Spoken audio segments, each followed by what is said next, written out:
Choisir un camp. Chapitre 11. Retrouvailles. Walter, 15 décembre 1944. Le voyage a été long depuis Aachen. J'ai dormi quelques heures dans ce train-hôpital qui me ramène vers la France, puisque je ne suis pas en service.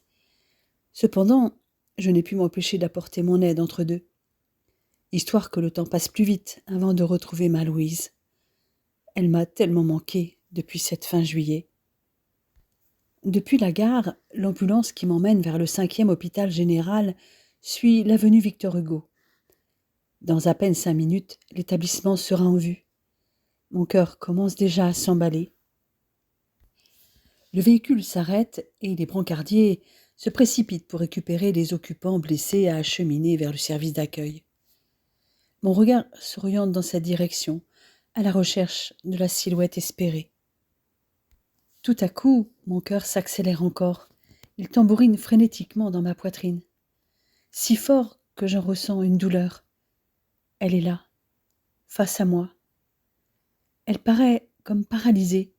Puis soudain, elle semble perdre l'équilibre, enfouit son visage dans ses mains et éclate en sanglots. Une autre infirmière, probablement une collègue, la pousse légèrement dans le dos afin qu'elle avance dans ma direction. Puis soudain, elle se précipite vers moi. Nous nous embrassons furieusement, tout en pleurant tous les deux comme des madeleines. Nos lèvres se cherchent sans cesse, et ni l'un ni l'autre n'avons envie de mettre un terme à nos baisers brûlants. Nous sommes entourés de gens qui sourient devant notre étreinte passionnée. Ce n'est peut-être pas très convenable, mais qu'importe. J'ai tant rêvé d'elle, tant espéré la tenir entre mes bras, la sentir frémir sous mes caresses, qu'à cet instant, je ne pense qu'à réduire au maximum la distance entre nos deux corps. Petit à petit, nos respirations retrouvent un rythme plus calme, et Louise pose sa tête contre mon torse. Ses bras serrent ma taille avec force, comme si elle avait peur que nous soyons de nouveau séparés. Je ferme les yeux, savourant ce moment. La proximité de nos deux corps, la chaleur qui se répand dans le mien me fait tressaillir. Mon amour est dans mes bras, enfin. J'entends son souffle qui s'est enfin régularisé et j'approche mon visage du sien. J'en effleure chaque centimètre et je redécouvre ces sensations que je croyais avoir perdues depuis juillet. Louise garde les yeux fermés pendant que je lui caresse les cheveux. Son corps tremble sous le coup de l'émotion, puis se détend progressivement entre mes bras. C'est merveilleux de la sentir ainsi contre moi. Je ne saurais dire combien de temps nous restons ainsi, blottis l'un contre l'autre, sans proférer un mot, sans oser un seul mouvement. « Walter » l'entends-je murmurer. Sans répondre, je resserre mon étreinte autour de sa taille et elle se niche encore plus en mes bras. « Pardonne-moi, dit-elle. Pardonne-moi d'avoir été imprudente. » Pour seule réponse, je plaque mes lèvres sur les siennes afin de la faire taire tout en glissant mes mains dans son dos. Je n'ai rien à lui pardonner. Moi-même, n'écoutant personne, je suis partie à sa recherche en suivant une piste erronée. Et lorsque son père l'avait retrouvée, elle avait dû traverser le pays, seule, pour se rapprocher de moi, sans pouvoir m'atteindre, alors que j'avais promis de ne pas l'abandonner. Toi aussi, pardonne-moi, mon amour. J'aurais dû écouter ton père. Ce qui importe, c'est que nous soyons enfin réunis. Je l'entraîne avec moi pour que nous soyons enfin seuls. Je me suis renseignée sur les hôtels où nous pourrions trouver un endroit rien que pour nous, pour ces 3 petits jours ensemble. Nous en trouvons un pas loin, l'hôtel de la Comédie, sur le cours de l'Alsace-Lorraine. Je dépose ma valise dans un coin de la chambre avant d'enlacer les épaules de Louise. « Louise chérie », susurrai-je à son oreille. « Tout ce temps si loin de toi. Chaque heure sans toi n'a pas de sens. J'ai besoin de toi pour vivre vraiment. Toi aussi tu m'as manqué, Walter. Lorsque j'ai enfin retrouvé la mémoire, il me suffisait de fermer les yeux un instant pour que je sente ta présence, que j'entende ta voix. Mais lorsque je les rouvrais, j'étais seule. désespérément seule. J'enfouis mon visage dans ses cheveux et j'embrasse fiévreusement son cou. Elle incline la tête, s'offrant à mes baisers voraces. Nos cœurs s'accélèrent de nouveau à l'unisson. Un désir incontrôlable s'empare de nous. Nos corps avides s'étreignent. Nous déboutonnons à la hâte nos chemises militaires avec des gestes rendus malhabiles par l'urgence et l'émotion de retrouver notre intimité intacte. Nos peaux frémissent sous nos caresses mutuelles, de plus en plus pressantes. Soudain, Louise m'arrête et me prend la main. « J'ai quelque chose d'important à te révéler, Walter, » dit-elle timidement en approchant ma main de son ventre. D'un coup, je réalise que quelque chose a changé en elle. Son ventre si plat affiche un bombement révélateur. Je reste muet, mais mon regard doit exprimer mes émotions. Enfin, c'est ce que je crois. Louise reste immobile, comme paralysée. Son visage est pâle et je la sens au bord des larmes. « Tu ne dis rien », bredouille-t-elle d'un ton mal assuré. « Tu ne veux pas de cet enfant, c'est ça ?» Ces simples mots, prononcés d'une voix étranglée, ont l'effet d'un électrochoc. « Comment peux-tu penser cela, mon amour ? Je suis seulement sous le choc de découvrir que tu es enceinte. Pourquoi ne m'en avoir rien dit dans tes lettres ? Je voulais t'en parler de vive voix, t'en faire la surprise, mais je vois que je me suis trompée. » Les larmes dévalent maintenant sur ses joues. Je réalise enfin qu'elle croit que je ne veux pas de cet enfant, de notre enfant. Oh mon Dieu, mon amour, je suis désolée si tu as cru que je pouvais ne pas vouloir de ce bébé, notre bébé, ce petit bout de nous deux. Je suis heureux, ma chérie, heureux de t'avoir auprès de moi, heureux de devenir père. Je suis fou de joie et d'amour pour toi, prêt à chérir ce bébé. Comment peux-tu en douter ? Je ne sais pas. Peut-être parce que je crains qu'après avoir perdu tes fils, tu ne veuilles pas d'autres enfants avec moi pour ne pas revivre cette souffrance. Bien sûr, je n'ai pas envie de revivre cette souffrance, mais Louise, tu sais que je t'aime. J'ai failli devenir fou sans toi. Je n'ai fait que te chercher quand tu as disparu. J'avais peur qu'ils t'aient déporté, que tu meures dans un de leurs camps. Chaque indice que je trouvais, même erroné, maintenait mon espoir de te retrouver. J'ai besoin de ton amour. Je veux t'aimer au grand jour, t'épouser, construire une famille avec toi.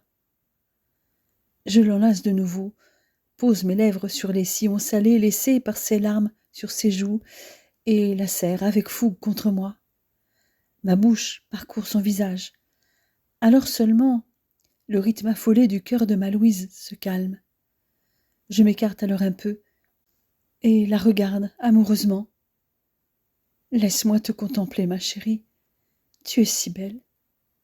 De combien es-tu enceinte ? » « Presque 5 mois à quelques jours près, répond-elle. Je devrais accoucher vers le 20 avril. » « 1 mois à faire l'amour, et je t'avais déjà mise enceinte, constatai-je avec un sourire. Il va falloir que je fasse attention à l'avenir. À ce rythme, nous allons avoir une famille nombreuse. Cette réflexion ramène un faible sourire sur son joli minois. C'est vrai que nous n'avons pas vraiment fait attention, murmure-t-elle d'une toute petite voix. Tu le regrettes ? Absolument pas. Et toi ? Non plus. Nos lèvres se cherchent, puis s'unissent avec passion. Je l'entraîne jusqu'au lit. Je veux me perdre en elle, sentir son corps vibrer de plaisir. Je caresse la pointe de ses seins, puis ma main glisse le long de l'intérieur de ses cuisses pour revenir vers son ventre et effleure le triangle de sa toison qui recèle le secret de mes désirs et de mes fantasmes. Je la sens frémir sous mes caresses et gémir doucement. Sa main attire mon visage vers le sien, ses yeux me sourient et je me noie dans le bleu intense de son regard. Nous retrouvons cette connivence éprouvée dès nos premiers ébats. Nos corps emmêlés frissonnent et s'abandonnent au plaisir. Enfin, nous roulons l'un sur l'autre, repus d'amour. Louise se blottit contre moi, la tête sur mon épaule. Je replie instinctivement mon bras sur elle et caresse d'une main ses longs cheveux roux, l'autre glissant vers ses seins et son ventre. « À quoi penses-tu » me souffle-t-elle. « À nous et à notre bonheur. Tu es magnifique, encore plus belle que dans mes souvenirs, encore plus désirable, avec tes seins qui remplissent maintenant ma main et ton adorable petit ventre rond. » Mes lèvres effleurent de nouveau sa peau de haut en bas. Louise gémit longuement lorsque je prends ses seins entre mes mains. Puis ses doigts glissent dans mes cheveux et enferment ma tête contre son ventre où grandit notre enfant. Plus rien n'existe autour de nous. Nous avons allègrement sauté le repas de midi et ne sommes sortis que pour aller dîner en ville. Assis face à face, nos doigts entrelacés la plupart du temps, nous laissons nos plats refroidir, pensant plus à parler qu'à manger. Louise me raconte ce qui s'est exactement passé fin juillet, l'accident, son amnésie, sa fracture de jambe, les lettres qu'elle avait écrites à ses parents et qui n'étaient jamais arrivées parce que son sauveur les avait brûlées, la découverte de sa grossesse, le moment où elle avait recouvré la mémoire. Quant à moi, je lui rapporte l'enquête que j'avais menée, la libération de Paris, sans omettre les frasques d'Ernest Hemingway, notre avancée vers la Marne, puis la Meuse, en direction de Liège, jusqu'à l'Eifel. En ce qui concerne les combats de la forêt de Hürgen, elle en sait autant que moi. « Quand je pense que tu as rencontré Hemingway, me dit-elle, comme toi, j'ai lu l'Adieu aux armes, et à l'époque j'avais trouvé cette œuvre cinglante, ironique et surtout très pessimiste, mettant en avant l'absence de sens de la Grande Guerre, sans épargner le sentiment amoureux. J'ai aussi lu, En avoir ou pas, l'histoire d'un homme qui, faute d'argent pour nourrir les siens, se lance dans toutes sortes d'aventures auxquelles il finit par succomber. Fidèle représentant de l'individualisme américain, il ne se rend compte que trop tard qu'un homme seul est foutu d'avance. J'aime assez le style journalistique d'Hemingway, voire télégraphique, mais d'une précision chirurgicale. Je ne l'ai pas vu qu'à Paris. Il est aussi correspondant de guerre depuis le début de la bataille de la forêt de Hürgen. Il l'a comparée à la bataille de Passchendaele pendant la Grande Guerre, que nous appelions la troisième bataille des Flandres. Cette bataille qui se joue encore actuellement, il la met au premier rang des batailles les plus gigantesques, les plus sanglantes et les plus inutiles de l'histoire. Il faut dire que jusqu'ici, un Américain sur 4 qui est entré dans les épais taillis de cette forêt en est ressorti les pieds devant. Ce doit être un sacré bonhomme. Je l'imagine fort et indépendant. Elle reste perplexe devant mon sourire énigmatique. Je pense que tu l'imagines ainsi à cause de ses romans, marqués notamment par des récits de guerre. Et c'est vrai qu'Ernest est charismatique et fascinant. Mais c'est un homme très tourmenté, aux prises avec ses addictions au tabac et à l'alcool et ses difficultés relationnelles. Il peut se montrer très exubérant, puis présenter des accès de mélancolie. Mais je préfère ne pas en dire plus, changeant de sujet pour lui raconter des anecdotes plus gaies qui au moins la font rire au point que ses yeux pétillent. Je n'arrive pas à détacher mes yeux du regard azuré de l'amour de ma vie.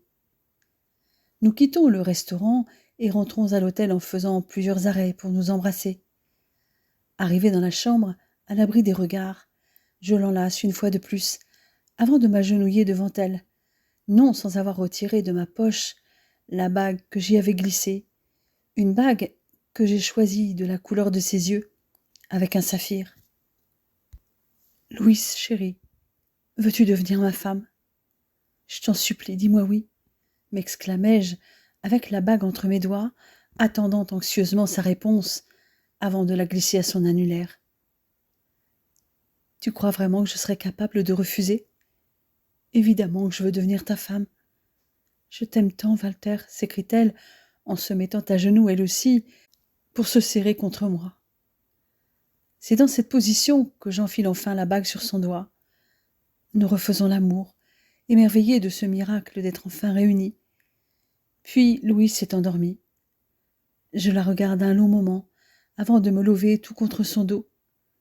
Je me sens heureux et apaisé, comme je ne l'ai pas été depuis longtemps, comblée par la présence de ma princesse. Pendant ces 3 journées, nous passons beaucoup de temps au lit et un peu à nous promener main dans la main. Je la couvre de baisers et elle fait semblant de se défendre, mais s'abandonne rapidement à mes étreintes, pressée de sentir la chaleur de ma peau. À son contact, mon désir s'enflamme et je perds tout contrôle sous ses caresses, pendant qu'elle s'offre aux miennes et aux vagues de plaisir qui l'envahissent. Il y a aussi ces moments où Louise sent le bébé bouger et immobilise ma main jusqu'à ce que je perçoive ses mouvements. Ces instants magiques m'émeuvent au plus haut point. Je ne peux que me rappeler ces moments quand Elke attendait Dietrich, puis Erwin. Je sens ces petits coups de poing ou de pied et je m'imagine déjà dans quelques mois avec notre bébé dans les bras. Chaque moment avec Louise est déjà magique, mais partager la joie de percevoir les mouvements de notre enfant avec elle rend cette magie plus intense. Nos échanges sur le futur prénom de notre bébé sont l'occasion de fou rire. À vrai dire, si Louise a eu le temps d'y réfléchir, je n'ai pas encore le recul nécessaire, puisque je ne sais que depuis 2 jours que je vais être de nouveau papa. Seule la faim nous fait généralement sortir de la tiédeur de notre lit. Nous profitons de ces moments enchanteurs, car nous allons de nouveau être séparés jusqu'à ma prochaine permission, autant dire à une date inconnue. Tu ne te débarrasseras pas de moi comme ça, m'assène-t-elle. J'ai bien l'intention de venir te rejoindre dès que possible, quitte à démissionner. Je l'ai annoncé à mon infirmière-chef. Attends-toi à me voir débarquer pour Noël. Je ne demande pas mieux. Je n'aspire même qu'à ça, la tenir chaque soir dans mes bras. Et je veux être près d'elle pour le reste de sa grossesse et lorsqu'elle mettra au monde notre enfant. Walter, 18 décembre 1944. Quitter Louise le lundi matin à l'aube avait été très pénible, mais nous n'avions pas le choix. J'étais attendue au 21e hôpital général à Mirecourt et ma chérie devait prendre son poste à 7 heures. Elle m'avait épatée en me parlant dans ma langue maternelle lors d'une de nos soirées au lit. Lorsque je lui avais demandé comment elle pouvait aussi bien maîtriser l'allemand, elle m'avait révélé que c'était grâce aux soldats prisonniers enrôlés dans le service où elle avait demandé à travailler courant novembre, l'étage dédié aux soldats allemands blessés. Apprendre qu'elle avait fait un tel choix pour être encore plus proche de moi me touche particulièrement. Elle m'a dit vouloir mieux connaître ma culture à travers ces soldats, ce qui nous rapproche et ce qui nous différencie. Elle avait ce sentiment que je faisais jusqu'alors plus de concessions qu'elle, en embrassant la cause des Alliés, en parlant des langues qui n'étaient pas la mienne. Si elle savait que tout cela ne m'a jamais pesé, peut-être qu'un jour mon pays me manquera. Mais en attendant, l'Allemagne nazie n'est pas mon pays. Mon pays, avant tout, c'est elle. Avant de partir, j'ai eu l'occasion d'avoir des nouvelles d'Hemingway. Il s'était fait conduire au Luxembourg, ayant eu vent d'une contre-attaque allemande dans les Ardennes. Mais hier, malade et fébrile, il a dû être hospitalisé pour une pneumonie. Il va en avoir pour une bonne semaine.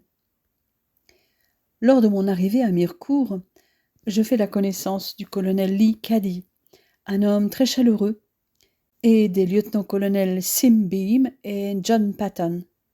Le 21e s'est installé récemment dans la ville vosgienne, sur ce site de l'hôpital Ravenel, car des formalités administratives avaient retardé de plusieurs jours le déplacement de l'hôpital hors de Marseille, où il se trouvait jusqu'alors, avec la mise à disposition d'un train hôpital pour le personnel et les wagons de marchandises nécessaires pour transporter tout l'équipement, puis plusieurs convois de camions pour emmener le tout de la gare jusqu'au site.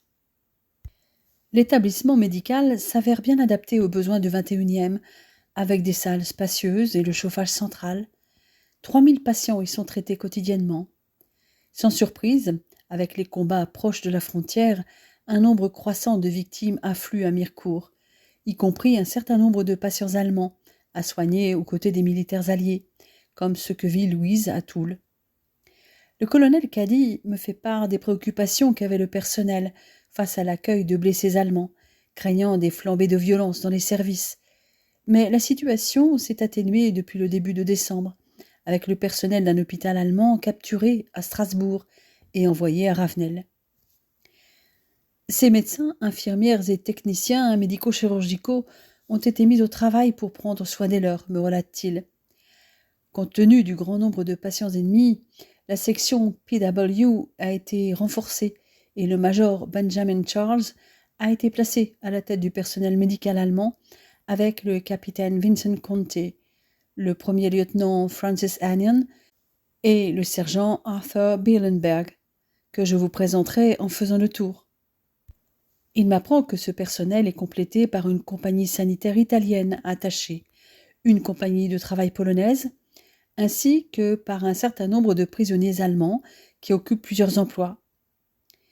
Je lui fais part de la situation du 5e à Toul, qui est sensiblement la même, et qu'il n'y a aucun souci avec les prisonniers allemands.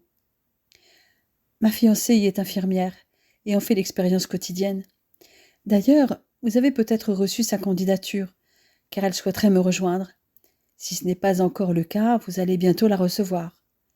Nous avons travaillé ensemble depuis le 6 juin en Normandie, d'abord pour la 326e compagnie médicale de la 101e division aéroportée, dirigée par le colonel Barton avec Willis McKee, puis pour le 308e bataillon médical de la 83e division d'infanterie avec le major James Burns.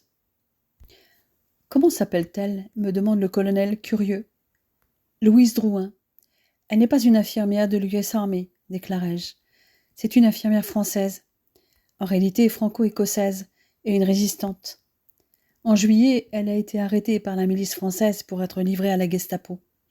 Lorsqu'elle a disparu fin juillet, j'étais sûr qu'elle allait être déportée à Ravensbrück. C'est pour la retrouver que j'ai demandé à intégrer le 4e bataillon médical de la 4e division d'infanterie, ce qui a été possible grâce au colonel Barton qui en a référé au général Collins. Alors, comment se fait-il que votre fiancé se retrouve au 5e hôpital général ? En réalité, la voiture des miliciens qui emmenait Louise à Coutances a eu un accident. Tous les occupants ont été tués, sauf Louise, qui s'en est sortie avec une fracture ouverte de la jambe et une amnésie consécutive à un traumatisme crânien. Son père et le groupe de résistance ne l'ont retrouvée qu'en octobre, dans un village à quelques kilomètres de Coutances. Elle a fini par retrouver la mémoire et a cherché à me rejoindre à son tour. Ce n'était pas difficile puisque je correspondais avec ses parents. En sachant que j'avais intégré la 4e division, elle a su par les journaux où nous étions dans la région d'Aix-la-Chapelle. Elle s'est engagée comme volontaire dans le 5e hôpital général, à l'époque proche de chez ses parents, à Saint-Hilaire-Petiteville, commandé par le lieutenant-colonel Keeler, qui a été envoyé en novembre à Toul, ce qui la rapprochait de moi. « Eh bien, dites donc, quelle aventure !» s'exclame-t-il. « Il faut que vous soyez sacrément amoureux tous les deux. » C'est le cas. Nous nous sommes enfin revus il y a 3 jours. Si ça peut vous intéresser, Louise parle aussi allemand en plus du français et de l'anglais, tout comme moi d'ailleurs. Le colonel se montre intéressé et me confie qu'il va vérifier si une demande a été faite au nom de Louise Drouin. J'ai tenté le tout pour le tout, sans aucune certitude quant au résultat.